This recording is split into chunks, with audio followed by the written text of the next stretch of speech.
Olá, dando continuidade no nosso mini curso de Python, a gente entra agora no penúltimo módulo, que é a parte de bibliotecas Python. No caso, eu dividi em duas etapas nessa parte de bibliotecas Python, mas a gente vai sempre estar utilizando, no caso, somente a parte bem básica mesmo de cada biblioteca, como por exemplo, eu vou estar mostrando nesse slide, né, nesse módulo, a parte de bibliotecas nativas, o SymPy e o Pandas, certo? Que são bibliotecas que eu usei bastante no início da faculdade de engenharia mecânica e que serviram, por exemplo, para as disciplinas que necessitavam de conhecimento de programação, como, por exemplo, cálculo numérico, onde a gente tem que resolver problemas de equação, como, por exemplo, os métodos de Newton-Raphson, os de bissecção, e dentre outros métodos que a gente tem, né, os mínimos quadrados e tudo mais. E no caso, isso eu estou falando dessas duas primeiras aqui. Essa biblioteca Pandas, ela é uma das mais importantes quando a gente fala de data science, que no caso a gente vai estar utilizando ela, por exemplo, para fazer tratamento de dados, para analisar um banco de dados grande e dentre outras coisas. E é importante eu salientar isso, né? Que eu realmente vou estar fazendo somente a superfície, só apresentando praticamente para vocês a biblioteca, porque geralmente ela tem várias coisas dentro dela. E o intuito do mini curso não é fazer com que eu me estenda horas e horas para poder ensinar, por exemplo, todas as funcionalidades da biblioteca Pandas e como eu posso estar aplicando ela. Provavelmente a gente vai estar fazendo mais um mini curso de Python, né? No caso Python intermediário, e provavelmente também vamos fazer um mini curso somente de cada biblioteca, já que cada biblioteca dessa aqui rende pelo menos umas 15 horas de mini curso, pois cada uma delas tem umas peculiaridades que, se não mencionadas, fazem muita diferença. Então eu praticamente vou só mencionar ela para vocês, explicar cada uma delas e também cada coisa que eu vou falando pode ser que dê ideia para o último exercício de vocês. Bom, então, falando das bibliotecas nativas do Python, a gente tem, por exemplo, o que são bibliotecas nativas, né, para começo. Como eu havia falado lá no início, bibliotecas nativas são aquelas que, quando você baixa um Python, como eu ensinei na primeira aula, elas já vêm pré-instaladas dentro do pacote. Então, quando você pede ou importa essas bibliotecas, elas já vêm, como eu havia falado, pré-instaladas, então você não precisa fazer nenhum processo de instalação utilizando o pip, certo? Que geralmente é a forma como a gente instala pacotes Python. E o que acontece? Quando a gente vem para olhar as principais bibliotecas e as suas atribuições, a gente se depara primeiro com essas 6 bibliotecas aqui. O OS, né, que ele fornece funções para interagir com o sistema operacional, ou seja, você consegue ver caminhos de pastas e dentre outras coisas. E isso é muito importante pelo fato de que eu posso citar alguns exemplos. Por exemplo, tem um programa para gerar certificado, que é o programa que eu uso para gerar o certificado de vocês que vão fazer o mini curso. E quando eu uso o OS, eu uso ele para verificar onde vai ficar o caminho desses certificados que eu vou estar gerando para vocês, que no caso vai ser um caminho do meu computador e eu vou salvar eles dentro de uma pasta, certo? A gente tem também, por exemplo, o sys, que ele fornece acesso a algumas variáveis de funcionalidades específicas do interpretador de Python, né? A gente tem a biblioteca math, que eu mencionei para vocês na última aula sobre importação de módulos, e ela fornece funções matemáticas para realizar cálculos numéricos. A gente tem a função DataTime, que serve para, por exemplo, manipular datas e horários. Isso aqui é muito importante. Vou dar, por exemplo, uma aplicação. Quando a gente vai fazer algum sistema de... Pode ser um sistema de gerenciamento de estoque, usando Python, algo do tipo, e a gente vai precisar, por exemplo, registrar o dia e a hora em que aquilo foi feito. Você usa a biblioteca DataTime. A gente também tem o Itertools, acho que é assim que fala, que ele serve basicamente para você manipular iteradores. Lembra que são iteradores? Listas, tuplas, strings, dicionários, dentre outras coisas. E basicamente serve para você tá fazendo coisas que você necessitaria de um código a mais para fazer, só que só utilizando uma função do itertools, certo? E a biblioteca handle que funciona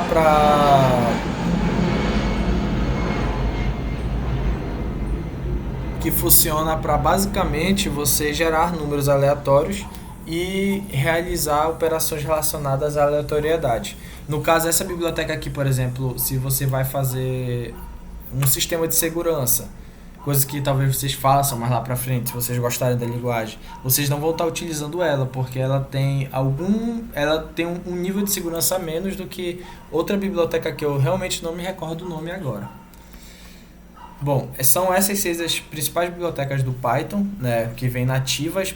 Há outras, muitas outras que eu não vou citar aqui para vocês, porque senão eu vou passar, que nem eu disse. Dá para fazer um curso só de cada biblioteca dessas, e cada biblioteca dessas, cada biblioteca nativa do Python também dá para fazer um curso delas, certo?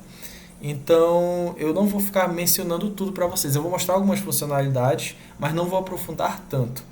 Então, para esse nosso primeiro contato, eu vou primeiro estar mostrando para vocês a biblioteca Math, que eu mostrei da última vez também, e mostrar algumas coisas que ela faz, como por exemplo, vou importar aqui a biblioteca Math, né, alguns módulos específicos, como o sqrt, que é usado para calcular a raiz quadrada de algum elemento, certo? Por exemplo, se eu quero calcular a raiz quadrada de 4, eu venho aqui sqrt e digito o 4. Quando eu executo esse código, ele me retorna a minha raiz quadrada. Se eu quisesse, por exemplo, o π, aí eu ia colocar vírgula π aqui e ele ia me dar o valor de π, certo? Eu tenho funções como, por exemplo, eu estou aqui com o documento aberto, porque como são muitas funções, eu não me recordo de verdade, de cabeça, de todas as funções. Mas isso é uma coisa que vocês vão aprender também logo mais na frente. Vocês não precisam lembrar de tudo, vocês precisam saber encontrar as coisas no caso. Então, ó, por exemplo, se eu quiser converter um ângulo de graus para radianos, eu uso math radians. Math degrees para calcular o ângulo de radianos para graus. Tem funções hiperbólicas, funções de inversões trigonométricas, funções de inversas hiperbólicas. Tem tudo que vocês precisam aqui dentro dessa biblioteca Math.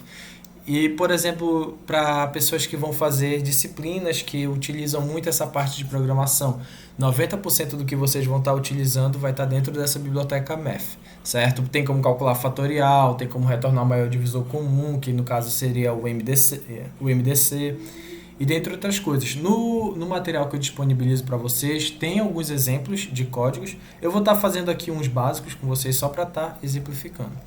Como, por exemplo, vamos dizer que eu queira calcular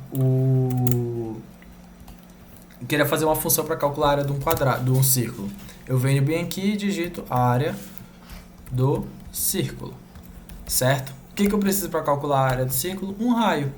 Então, eu vou vir bem aqui e vou pedir para ele área, certo? Vou chamar uma variável área e ela vai pegar o meu π, que no caso a área do círculo é πr ao quadrado, e vou multiplicar por r ao quadrado, beleza? Se vocês quiserem colocar parênteses e tudo mais aqui para poder delimitar melhor, para saber como vocês estão operando as coisas, vocês podem, mas não vai fazer não vai fazer nenhuma diferença no caso.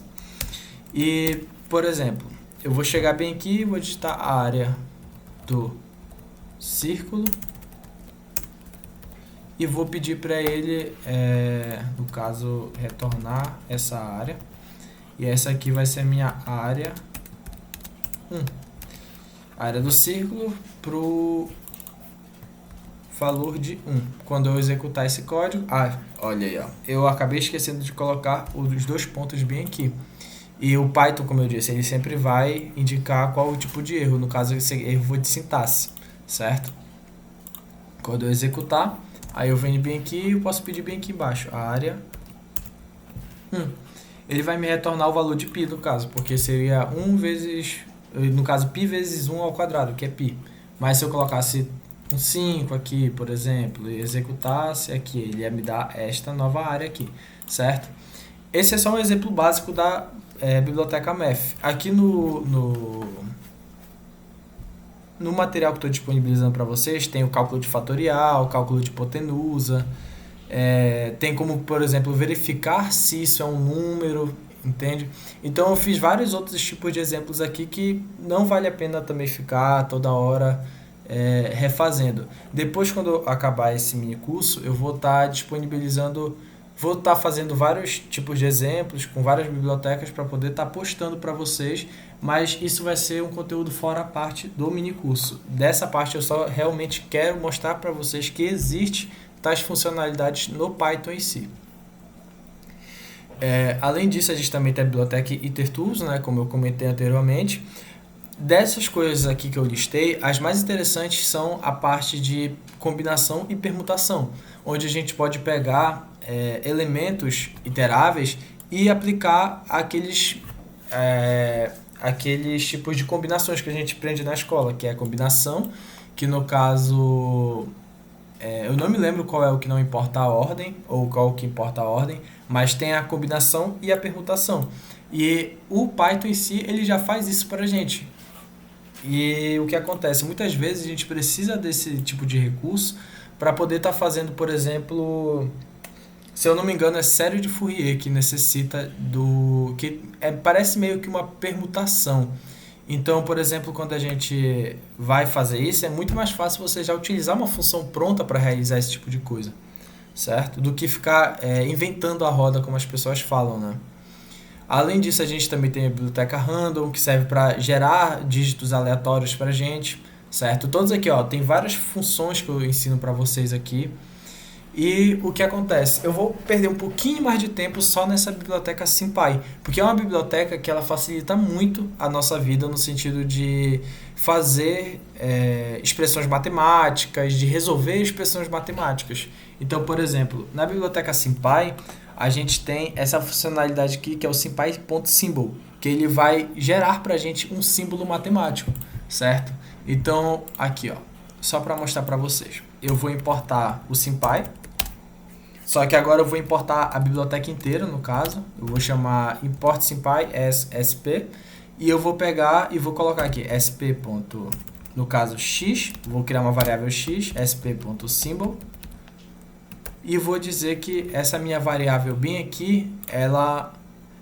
Ó, symbol é com S maiúsculo. Deixa eu só colocar aqui, symbol. Vou dizer que ela vai ser igual a um x, certo? Então, por exemplo, se eu pedir aqui, falar que tem uma f, se eu plot sp.plot, certo? Que isso é uma função para plotar gráfico, e eu vou pedir para ele plotar o x. Deixa eu ver se vai rodar. Tá. Ó, ele vai já plotar o gráfico para mim, sendo que eu não preciso fazer muita operação com ele para ele poder gerar isso para mim. Por exemplo, se eu quisesse uma f de x mais 2, eu viria bem aqui, sp.plot, e jogaria f de x mais 2. E ele iria deslocar bem aqui 2 para cá, no caso. Então, essas funcionalidades do Python, da biblioteca SymPy, elas têm uma grande gama de aplicações para a área de data science, para a área matemática e para a área de engenharia, com certeza. Então, o que acontece? Deixa eu só voltar para cá. Eu estou falando da biblioteca SymPy, né, que é uma biblioteca que ela já não é mais nativa do Python, perdão, acabei de esquecendo de falar isso, que você já tem que fazer a instalação dela no Python. E o que acontece? Essa biblioteca ela é uma biblioteca de Python para matemática simbólica, onde a gente vai estar sempre utilizando aqui a parte simbólica da matemática. Por exemplo, eu disse que o x ele é um símbolo, ou seja, ele vai ser uma variável de uma função. Por exemplo, quando eu fiz aquele f igual a x, eu estava dizendo que eu tinha uma f de x igual a x mais 2, certo? Só que eu escrevi isso no Python, coisa que não é possível se eu não utilizar esta biblioteca. Além disso, ele também faz cálculo diferencial, cálculo integral e dentre outras coisas dentro da matemática. E, por exemplo, aqui, ó, ele também seno, cosseno, logarítmico e dentre outras coisas. Ele tem, por exemplo, a parte de simplificação de expressão. Então, vamos dizer que eu tenha, sei lá, uma expressão que é x... Aqui, ó, uma expressão que ela é do tipo x ao quadrado mais 2x mais 1, certo? Isso aqui, ó, ele quando você jogar lá, ele já vai fazer um x mais 1 ao quadrado, que é a parte de simplificação, que no caso isso aqui é o quadrado da soma, né? Então ele faz isso aqui de forma automática para a gente lá no Python, certo? Ele também resolve equações, ele também faz a parte de cálculo diferencial, como eu havia falado, né? E a parte simbólica, ele serve bastante para a parte simbólica de álgebra linear, no caso, né? Onde a gente pode estar criando matrizes, vetores simbólicos, e dentre outras coisas. Aqui, voltando para a parte do código, né? Como eu disse, a gente também pode estar plotando gráficos dentro do Python com essa biblioteca. E além disso também, a gente vai estar utilizando bem aqui o SymPy, né? Por exemplo, para fazer cálculo diferencial integral. Então, vou dizer aqui que isso aqui é minha f derivada. Como é que eu derivo essa função bem aqui? Deixa eu dar uma dificultada também para o Python, né? Tá, x elevado a meio, certo? Aí eu venho aqui e escrevo f.diff